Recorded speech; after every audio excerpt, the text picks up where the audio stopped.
Hello and welcome to the Journey Boldly podcast. My name is Dr. Gwen and I'm here to talk with you about issues that are raised and questions that are asked about leadership in higher education. And the question that we're going to answer today is, with all the changes in the external environment that we may not have control over, how do you reinvent yourself while remaining true to your purpose? The second part of that question is, how do you know or determine when it's time to reinvent? I think that's an excellent question, especially in this time, as I said in the very first podcast, because it is unprecedented. There have been changes in higher education since the beginning of higher education in the 1600s. However, with AI, different student demographics, and a global workforce, as opposed to more people or diverse ages in the workforce, we're talking about that on a global scale. It is very different. So the things that are happening and the changes that are being made in the external environment can make you start to think if this is still something you want to do. It may make you think maybe I need to do something different, or it may mean that I need to look for a promotion or just exit the whole thing altogether and start my own business or retire early or things of that nature. But this question is about reinventing yourself when the external environment is causing pressure and causing you to re-examine your purpose. So to answer this question, I want to start with a few definitions of certain terms that are embedded in the question. And the only reason I want to do this is because as I respond to the question, I want you to be on the same page as I am as I discuss my responses. Okay? So the first one is external environment. External environment consists of outside forces, factors, and conditions that exist beyond an organization's or individual's direct control. The second term I want to define is reinvent.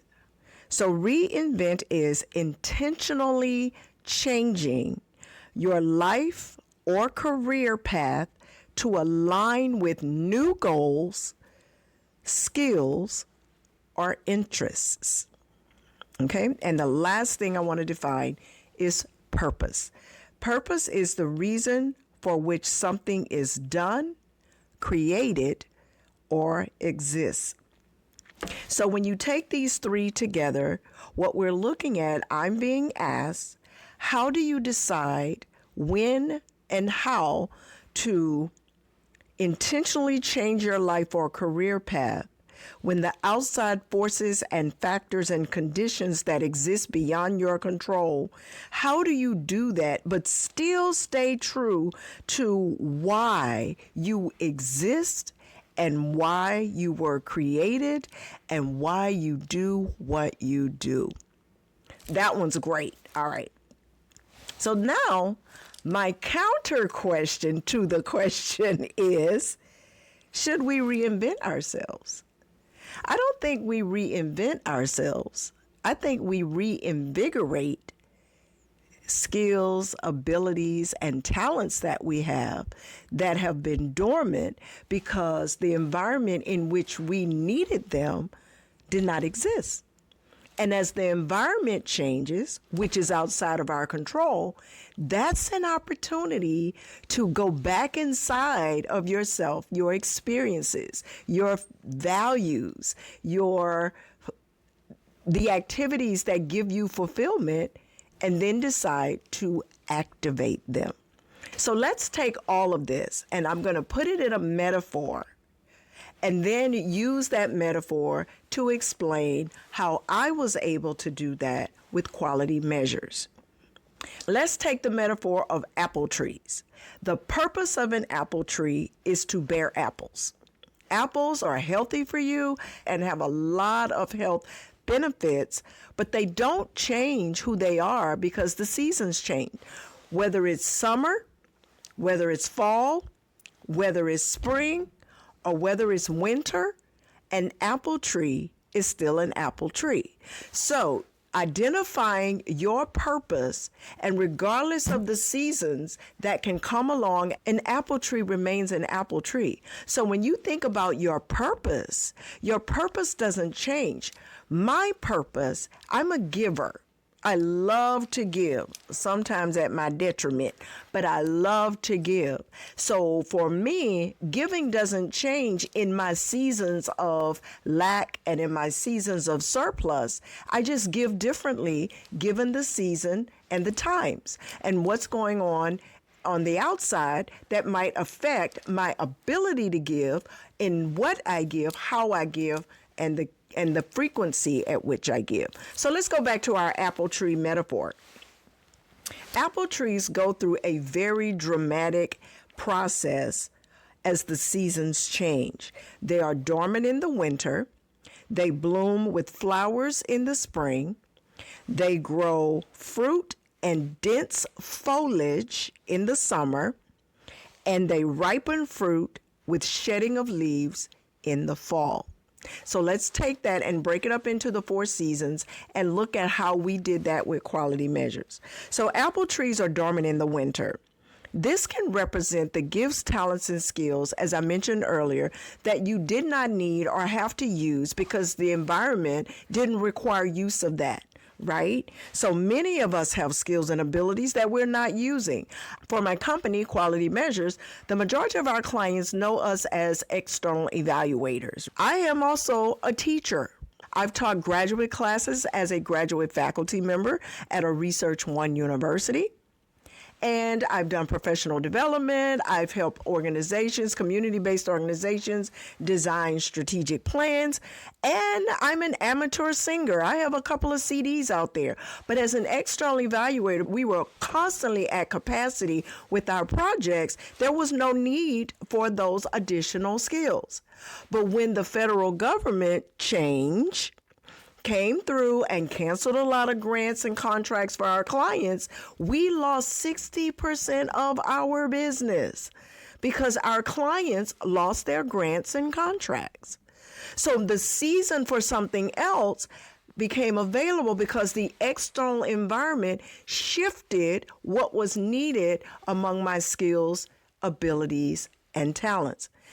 Now, dormant means temporarily inactive, but still retaining the capacity to become active again.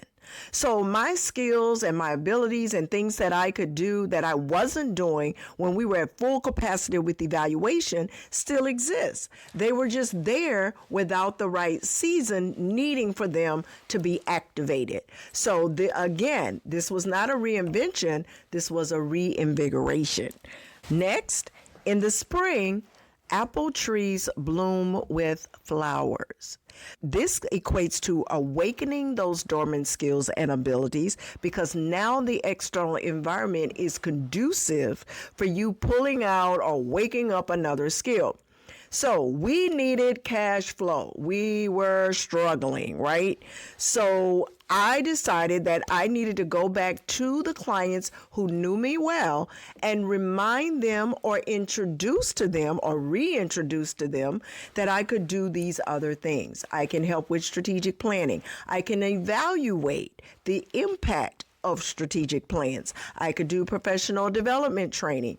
And so with me reaching out, reinvigorating a skill set that the environment was now conducive for, I was able to start securing opportunities for our business. And while my team continued with the evaluation projects that we already had that didn't get scraped, I was able to go out and get new work with this dormant skill that had been reinvigorated so that we can increase the cash flow. Number 3, in the summer, apple trees grow fruit and foliage. So when I started with this reinvigorated skill of conducting professional development workshops, my basic services were accountability with compassion, and team building. So I was developing workshops, or I developed workshops with accountability and with team building. And this stage of summer apple trees with foliage and fruit, the fruit is not ready yet, right? They're small green apples and they're not ready for consumption, but it is fruit and it's there. So the way that equated to what I was doing is that a lot of my workshop was like 60 to 65% other people's models and about 30 to 40% my experience. And a portion of that was working with whoever was in the audience, with developing it from a customization perspective.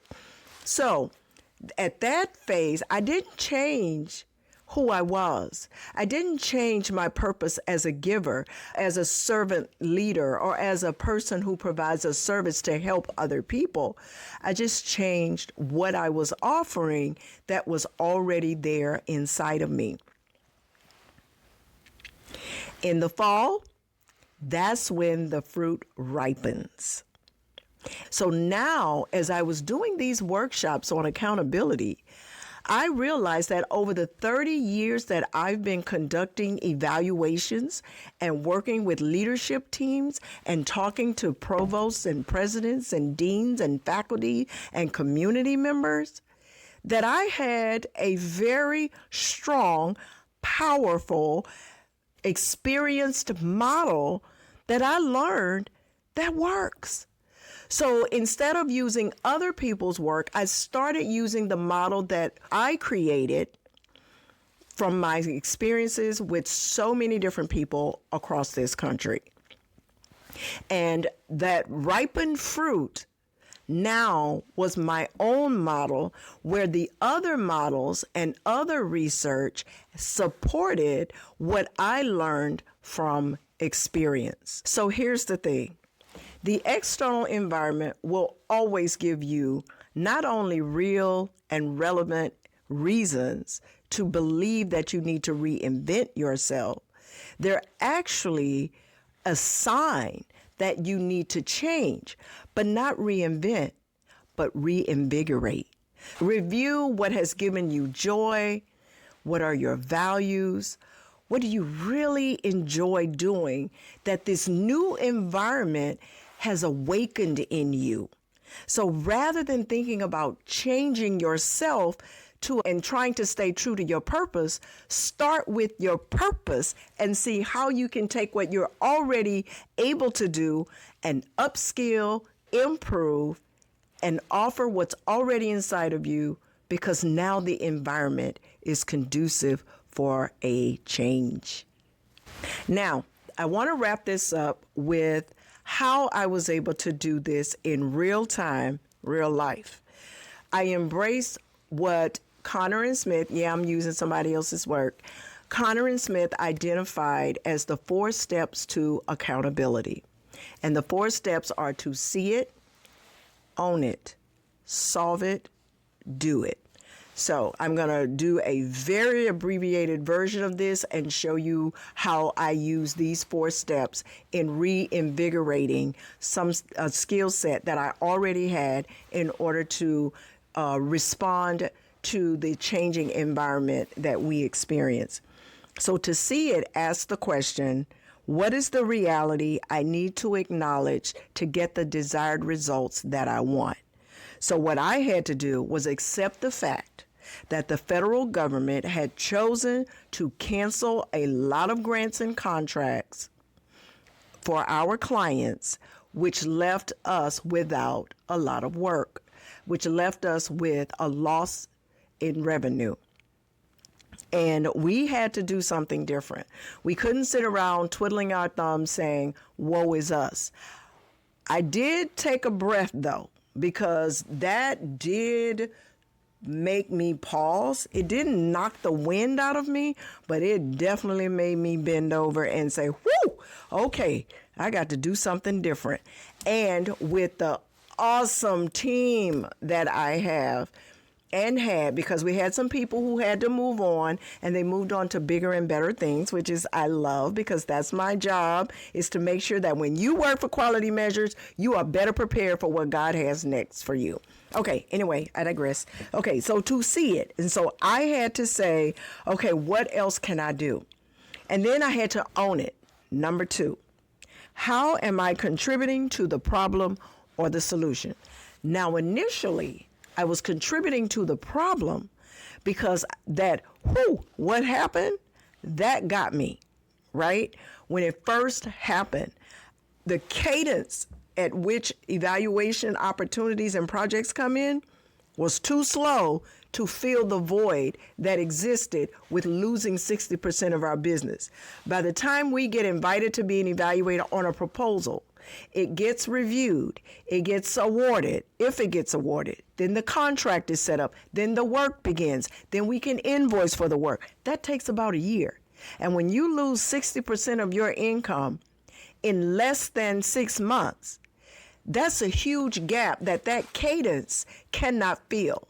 So then I was kind of stuck because we were always at capacity, and I had never had to go out and actively pursue work for quality measures because a lot of our work was referrals and repeats. So I never really had to go out and get it. So for a moment, I contributed to the problem because I wasn't used to it. But I had to contribute to the solution, and I had to own that.